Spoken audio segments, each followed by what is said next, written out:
नमस्कार। राजनीति विज्ञान बीए पाठ प्रथम के प्रश्न पत्र द्वितीय के अंतर्गत आज हम बात कर रहे हैं राजा राम मोहन रॉय के सामाजिक, धार्मिक, शैक्षिक एवं आर्थिक विचारों के संबंध में। राजा राम मोहन राय के समय में भारतीय समाज अनेक कुरीतियों से ग्रस्त था। समाज में रूढ़ियों और प्रथाओं का अत्यधिक प्रभाव था। स्त्री जाति को भी हीन भाव से देखा जाता था और पाश्चात्य देशों से संपर्क स्थापित करना अनुचित समझा जाता था। इस प्रकार ऐसे भारतीय समाज में राजा राम मोहन रॉय ने अपने विवेक और बुद्धि से इन सामाजिक कुरीतियों को दूर करने की दिशा में बहुत कार्य किया। राजा राम मोहन रॉय ने परंपरावादिता का विरोध किया। उनका विचार था कि किसी भी प्रथा, रूढ़ी या किसी भी स्थिति को इस कारण से श्रेष्ठ नहीं समझा जा सकता कि वह लंबे समय से चली आ रही है, और ना ही इस कारण से श्रेष्ठ समझा जा सकता है कि विभिन्न पश्चिमी देशों में ऐसा होता रहा है। राजा राम मोहन रॉय का मानना था कि हमें अपने ही देश के अतीत या पश्चिम का किसी भी बात में अंधानुकरण करने की आवश्यकता नहीं है। सामाजिक जीवन में हमें विभिन्न चीज़ों को आज की स्थितियों, आज की परिस्थितियों में ध्यान रखते हुए ही विवेक संगत मार्ग को अपनाया जाना चाहिए। आज भी सती प्रथा के विरोध के लिए राजा राम मोहन रॉय का नाम हम हमेशा याद करते हैं। 1811 में जब उनके बड़े भाई जगमोहन की मृत्यु के बाद उनकी भाभी को स्वयं उनकी इच्छा के विरुद्ध और बल प्रयोग के आधार पर जला दिया गया था, तो संभवतः ये अमानवीय दृश्य उनके हृदय पटल पर अंकित हुआ और उन्होंने सती प्रथा को समाप्त करने की शपथ ली। उनका मानना था कि सती प्रथा शास्त्र सम्मत प्रथा नहीं है, बल्कि एक विकृत कुसंस्कार है। इसीलिए 1818 में उन्होंने सती प्रथा के उन्मूलन के लिए आंदोलन प्रारंभ किया और 1829 में उन्होंने इस संबंध में एक पुस्तक भी लिखी। मुख्यतः उन्हीं के प्रचार आंदोलन के फलस्वरूप तत्कालीन governor general Lord William Bentinck ने विनियम 17 के अंतर्गत सती प्रथा को अवैध घोषित कर दिया। राजा राम मोहन रॉय नारी स्वतंत्रता, नारी अधिकारों, शिक्षा और नारी उद्धार के प्रबल समर्थक थे। वे जानते थे कि फ़िलहाल जो उस समय का समाज था उसमें स्त्रियों को हीन भाव से देखा जाता है, और वो ये भी समझते थे कि स्त्रियों की स्थिति में सुधार को लाए बिना इस देश का विकास भी संभव नहीं है। इसीलिए उन्होंने स्त्रियों की इस दीनहीन स्थिति को समाप्त कर उन्हें स्वतंत्रता की दिशा में आगे बढ़ाने का निश्चय किया। राजा राम मोहन रॉय इस बात से बिल्कुल इत्तेफाक नहीं रखते थे कि स्त्रियाँ पुरुषों की अपेक्षा बुद्धि से हीन हैं।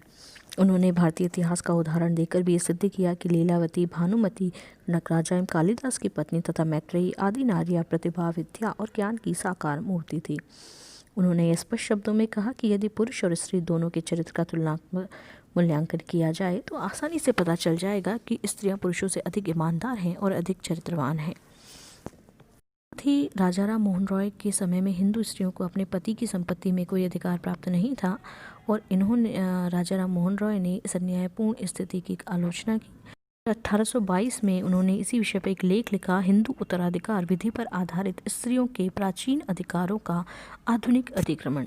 इस लेख में उन्होंने याज्ञवल्क्य के नारद, कात्यायन, विष्णु, बृहस्पति, व्यास आदि विद्वानों धर्मशास्त्रियों को उद्धृत करते हुए बताया कि प्राचीन धर्मशास्त्रियों के अनुसार पति द्वारा छोड़ी गई संपत्ति में स्त्री को अपने पुत्र के बराबर भाग मिलता था और पुत्री को 1/4। इसी क्रम में राजा राम मोहन रॉय ने बहुपत्नी प्रथा के विरुद्ध भी आवाज़ उठाते हुए ऐसी वैधानिक व्यवस्था की आवश्यकता पर बल दिया कि कोई भी हिंदू पुरुष एक मजिस्ट्रेट से लाइसेंस लिए बिना अपनी पहली पत्नी के जीवन काल में दूसरा विवाह नहीं कर सकता। राजा राम मोहन रॉय का यह सपना भी था कि बाल विधवाएं पुनर्विवाह करें और प्रौढ़ विधवाएं आत्मसम्मान का जीवन व्यतीत करने के लिए शिक्षित की जाएं। थे राजा राम मोहन रॉय ने लड़कियों स्त्रियों की शिक्षा पर विशेष बल दिया और इसे भारतीय समाज की सबसे बड़ी आवश्यकता बताया। नारी जाति के प्रति सम्मान उनके स्वभाव का एक अनिवार्य अंग था और वे सामाजिक जीवन में स्त्रियों को पुरुषों के समान स्तर प्रदान करने के पक्षधर थे। प्रथा के विरुद्ध उनके द्वारा किए गए प्रयास उनके नारी सम्मान का ही प्रतीक है।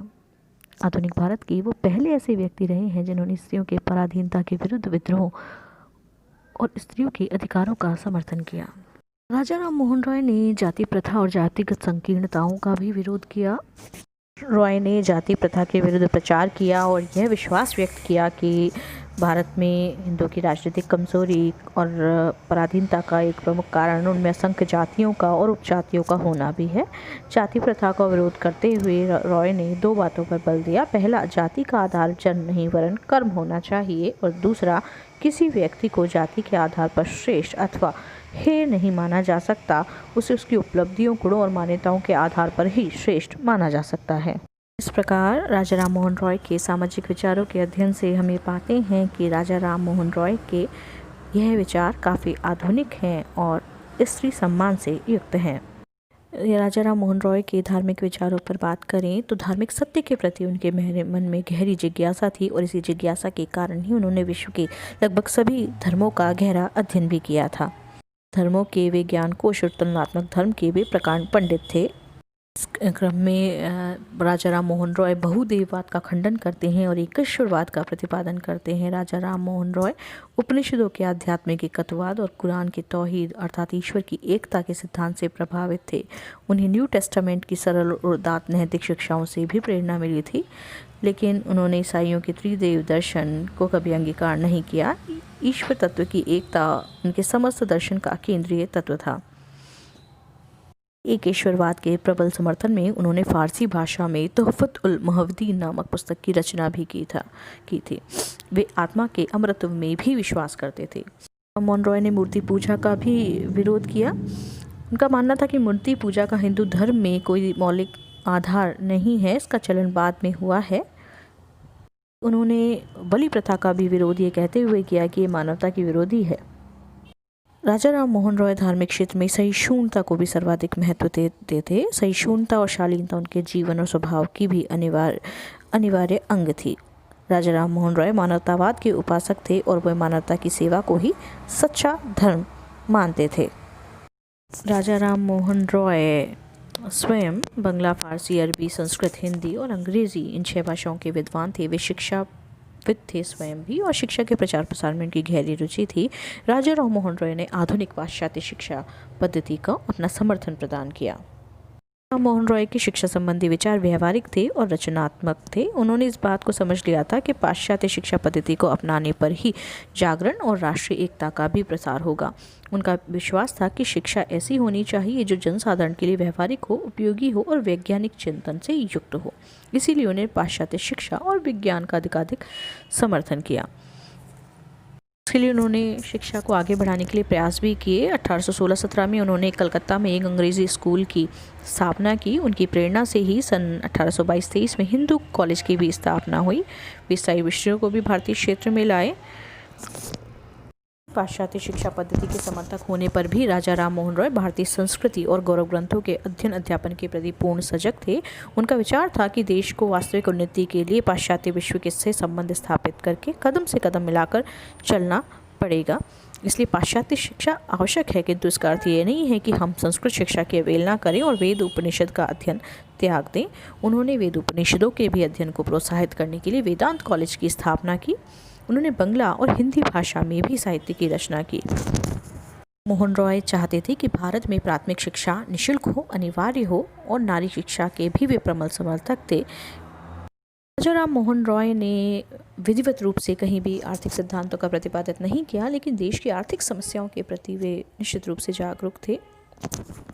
इस बात को समर्थन दिया करते थे कि भारत की साधारण जनता, किसानों और मजदूरों की जमींदारों, जागीरदारों और शासन के शोषण से रक्षा होनी चाहिए। साथ ही देश के नागरिक प्रशासन और सैनिक व्यय में कमी होनी चाहिए, जिससे सरकार को अधिक कर लगाने की आवश्यकता न पड़े। साथ ही देश से धन की निकासी को भी रोका जाना चाहिए और आर्थिक विकास के लिए शासन द्वारा सभी संभव कदम उठाए जाने चाहिए। और मजदूरों के हितों की चिंता करते हुए ही राजा राम मोहन रॉय ने सबसे पहले भारत में जमींदारी प्रथा के विरोध में भी आवाज़ उठाई थी। राम मोहन रॉय ने प्रवर समिति के सामने भी यह कहा था कि ज़मीन का जो स्थायी बंदोबस्त जमींदारों के साथ किया गया है, वह स्थायी बंदोबस्त किसानों और मजदूरों के साथ देश भर में किया जाए। ऐसा करने से उनकी आर्थिक हितों की रक्षा होगी और वे सरकार और देश की रक्षा के लिए सदा सदैव तत्पर भी रहेंगे। सैनिक व्यय में कमी हेतु भी उन्होंने यह विचार दिया था कि स्थायी फौज की संख्या में पर्याप्त कमी कर दी जानी चाहिए और जनता और किसानों को सैनिक प्रशिक्षण देकर उन्हें केवल भारत की रक्षा हेतु रिजर्व फोर्स के रूप में रखा जाना चाहिए। आर्थिक विकास के लिए ही रॉय ने स्वतंत्र व्यापार के विचार का भी समर्थन किया था। राजा राम मोहन रॉय भारत से इंग्लैंड में धन की निकासी पर भी चिंतित थे और इसे रोकना चाहता थे। इसलिए उन्होंने प्रस्ताव दिया था कि भारत में पूंजी संग्रहित करने वाली धनी सच्चरित्र लोगों को भारत में ही बस जाना चाहिए, ताकि यूरोपियन अपनी पूंजी लेकर भारत की पूंजी को लेकर बाहर ना जाएं और वह पूंजी भारत के औद्योगिकरण में लगा के और आर्थिक और औद्योगिक विकास भारत का हो पाए।